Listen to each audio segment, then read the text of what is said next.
Hey, salut à tous, on se retrouve aujourd'hui pour une petite vidéo de mix et on va parler aujourd'hui de traitement tonal de la voix et plus principalement d'autotune, mais on va aussi toucher un mot sur Melodyne qui est un plugin de traitement tonal qui fonctionne un peu différemment de Autotune, vous allez voir. Mais avant de commencer, je vous explique ce que c'est que le traitement tonal. Le traitement tonal, c'est le fait de prendre une note et de la changer vers une autre note, tout simplement. Par exemple, si vous avez une chanson dans laquelle les notes à jouer, ça sera Do, Mi, Sol, mais que le chanteur a chanté un Do dièse, eh bien on pourra prendre ce Do dièse et le changer en Do. Comme ça rentre dans la gamme de la chanson, donc, et ça permet donc de chanter juste, évidemment. C'est un peu le principe. Alors attention toutefois, parce que le traitement tonal, ça a l'air génial comme ça, on chante faux, on peut remettre juste, mais plus l'écart entre les notes va être grand, plus ça va être audible. Pour mieux expliquer, si vous changez un Do en un Sol, c'est des notes qui sont relativement éloignées, eh bien ça va s'entendre quand même assez fort. Et donc évidemment cet effet d'autotune, vous le connaissez tous, c'est quelque chose qui est parfois utilisé dans la musique, notamment par Maître Gims, Attic, will.i.am pour ne citer que. Et donc c'est parfois très agréable, c'est parfois utilisé comme un instrument, c'est assez chouette, ça peut faire plein de choses créatives, mais dans la plupart des cas, dans la pop et dans tout autre genre de musique où on a besoin de repitcher un peu les voix pour qu'elles soient justes, eh bien on va essayer que le traitement soit discret, qu'il ne soit pas spécifiquement audible. Et il y a évidemment des moyens pour ça. Et donc comme je vous disais, on va voir les deux techniques. On va voir les bases de l'autotune et on va parler légèrement de Melodyne, ce qu'on va d'ailleurs faire directement. On se retrouve donc dans une session de Riley Vaines, vous commencez à la connaître. Je vous fais écouter un petit morceau de musique et puis on sera parti.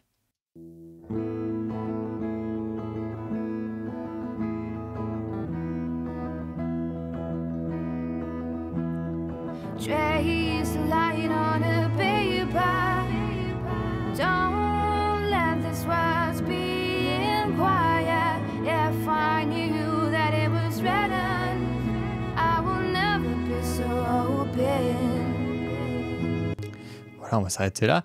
Donc Riley est une chanteuse qui chante déjà assez juste de base, donc ça va nous permettre de pas mal illustrer les traitements discrets. Et donc comme je vous disais, on va commencer par Melodyne, donc voilà à quoi ça ressemble Melodyne. Donc Melodyne, ça a été mis au point par la firme qui s'appelle Celemony, qui est une firme allemande en 2009 je pense. Et c'est quelque chose qu'on retrouve de plus en plus dans les Digital Audio Workstation, dans les séquenceurs de façon générale. On peut retrouver ça notamment dans Cubase et dans les nouvelles versions de Pro Tools. D'ailleurs, dans les versions assez récentes du programme, que ce soit celle intégrée à Pro Tools ou celle de Celemony, on a accès à une propriété du programme qui est assez géniale, c'est le fait de pouvoir transformer donc, de l'audio en MIDI. On va donc lui faire écouter l'audio, il va lui savoir quelles notes ont été jouées, et ensuite, grâce à ça, il va le transformer en MIDI. C'est super cool, ça peut être hyper pratique, ça peut être hyper créatif.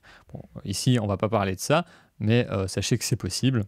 Donc pour utiliser Melodyne, il faut tout d'abord lui faire écouter la voix, ça c'est assez facile, on met le plugin en insert sur la voix et on fait ensuite transfert, on lui fait écouter toute la piste de voix, donc ça prend le temps de la piste finalement, et une fois qu'on a fini, il va analyser et il va remettre les bonnes notes. Moi ici je l'avais déjà fait pour aller un peu plus vite.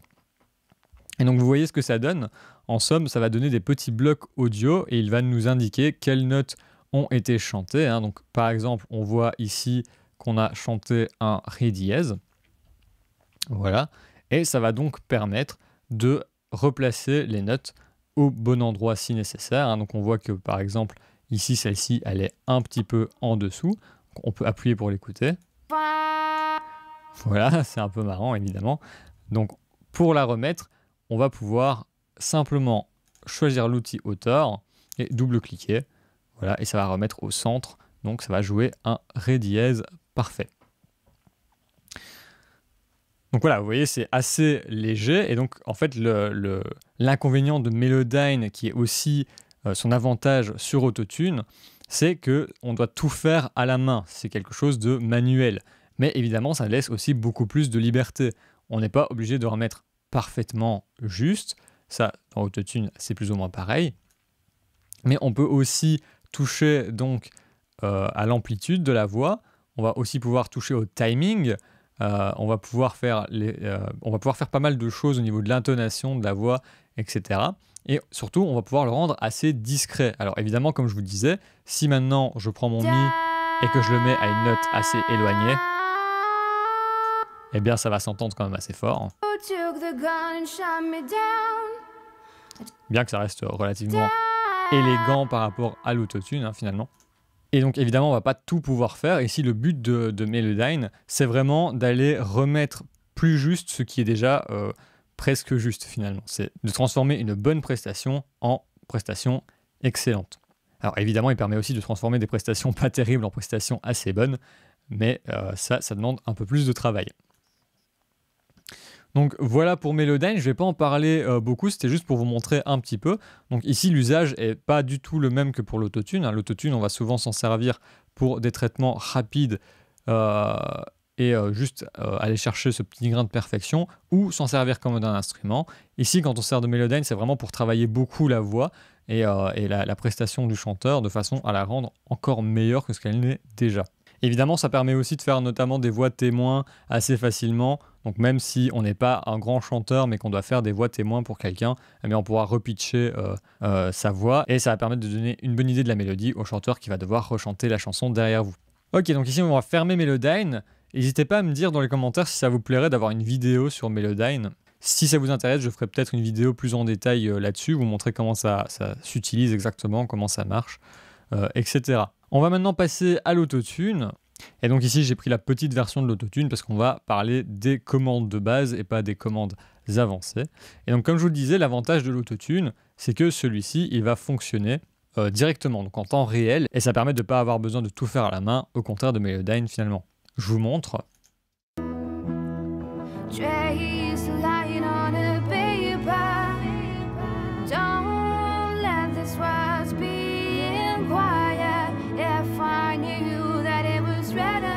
Donc voilà, vous voyez là la petite barre bleue qui s'agite ici, ça montre la correction, hein, donc en cent de ton, hein, donc par rapport à la note. Et donc ça montre plus ou moins à quel point ça corrige. Et donc pour utiliser Autotune, il y a plusieurs façons de faire. La première façon de faire, c'est de connaître la gamme, la tonalité dans laquelle votre chanson est jouée. Ça va permettre notamment donc, de mettre ici la clé d'Autotune. Et donc ici notamment, la gamme, c'est du La majeur. Et donc si je vous fais écouter...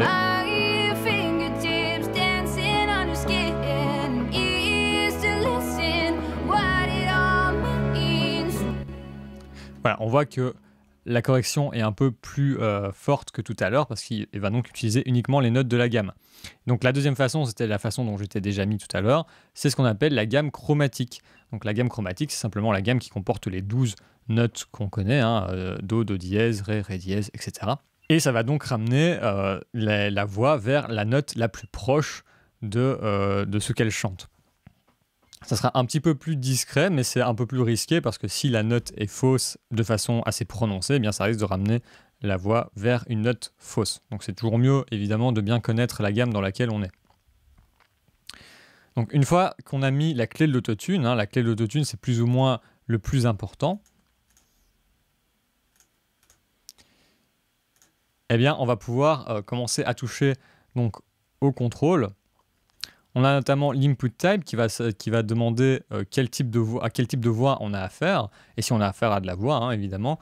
Ici, on est plutôt dans le alto, a priori, donc on va laisser comme ça.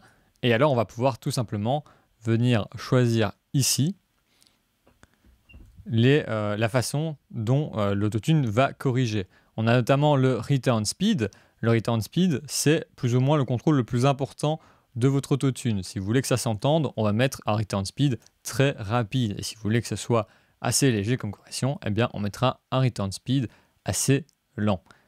Je vous fais voir la différence, vous allez tout de suite comprendre.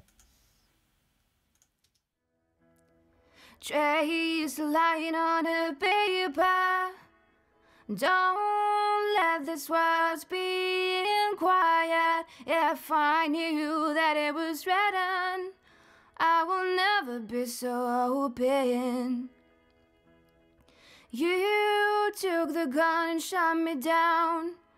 I tried to run, but my feet stay on the ground. You got me.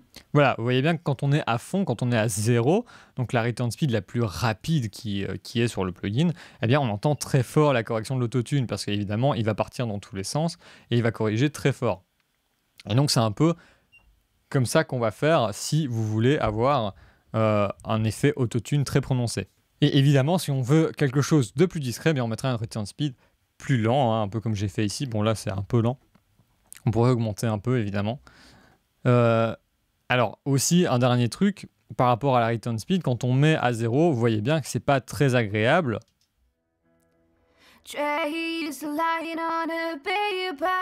Ça part un peu dans tous les sens. Et donc pour éviter ça, on a un mode dans lequel on va pouvoir utiliser le clavier avec un clavier MIDI. Je vous montrerai peut-être ça dans une autre vidéo, mais sachez que c'est possible et ça permet donc de faire jouer à l'autotune les notes qu'on a vraiment envie qu'il joue. Et donc dans ce cas-là, le return speed peut se mettre simplement à 0 et ça fera donc cet effet qu'on a dans beaucoup de prods de rap, notamment hein, comme les artistes que j'ai cités tout à l'heure. Alors une fois qu'on a mis le return speed sur ce qu'on a envie, donc ici je vais le mettre à 50, eh bien on peut aussi avoir ce qu'on appelle le flex tune. Donc le flex tune, ça va permettre de rendre ça un petit peu plus transparent, de faire en sorte que la correction soit un peu plus flexible et donc soit pas exactement sur la note demandée, et ça va permettre quelque chose d'un petit peu moins violent.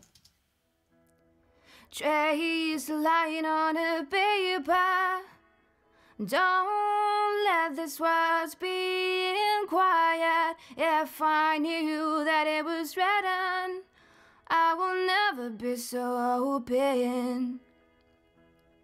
You took the gun and shot me down. Donc vous voyez que là, ça part moins dans tous les sens, on entend moins malgré le fait que le return speed soit à 0, simplement parce que ça va permettre de ne pas être trop fort au niveau de la correction. Donc moi ici, ce que je vais faire, c'est plutôt viser vers 50. Trace lying on a paper. Don't let this world be quiet. Et laisser comme ça. Évidemment, ça se fait à l'oreille. Hein. Donc quand on est à 0 sur le flex tune, c'est un peu l'autotune classique que tout le monde connaît. Hein. D'ailleurs, il est bien noté. Et quand on est à 100%, eh bien, en fait, ça ne corrige plus du tout a priori. Simplement parce que ça flexe trop. Donc on va maintenant parler du Humanize. Le Humanize, il va simplement permettre de humaniser la façon dont c'est corrigé, donc de rendre ça un peu plus humain et un peu moins robotique, hein, un peu comme le flex tune quelque part, mais avec une légère différence, c'est que ça ne vient pas changer la tonalité de correction, donc ça ne va pas venir toucher à la correction en elle-même, mais simplement à la transparence de la correction. Trace lying on a paper. Don't let this world be quiet. If I knew that it was written, I will never be so open. Voilà, donc si vous voyez que même si on met à 100, évidemment, Trace lying on a paper. eh bien, on est un peu plus faux quelque part, mais on n'est pas comme quand on est à 100 du flex tune où ça ne corrige plus du tout, ça corrige quand même. On a ensuite et enfin le vibrato naturel qu'on va pouvoir aussi contrôler par ici en créant du vibrato à la fin de la voix. Et donc le natural vibrato, si on en met, eh bien ça permet notamment Trace lying on a paper. Don't let this world be quiet. If I knew that it was written. De créer un léger vibrato au niveau de la correction. Et donc ça, évidemment, ça marche évidemment beaucoup mieux quand vous contrôlez votre MIDI ici avec un clavier, parce que sinon, vous voyez que c'est un petit peu dégueulasse. Voilà, donc en gros, c'est comme ça que fonctionne plus ou moins l'autotune, hein, en quelques mots. Évidemment, il y a encore plein de trucs qu'on peut faire avec, mais je rentrerai peut-être en détail dans une autre vidéo. Donc a priori, ici, l'idée, c'est surtout de corriger un peu la voix de Riley pour qu'elle soit un chouïa plus juste, même si de façon générale, elle est quand même très juste. Et voilà donc ce que ça donne avec et sans.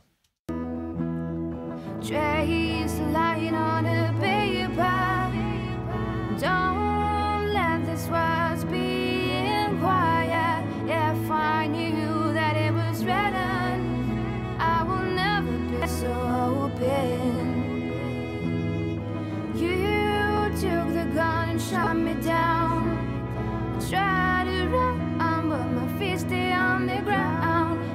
fly me butterflies. Now let them fly. Et donc comme je vous l'ai dit, c'est évidemment très discret et dans la plupart des productions pop, c'est exactement ça qu'on va vouloir venir chercher.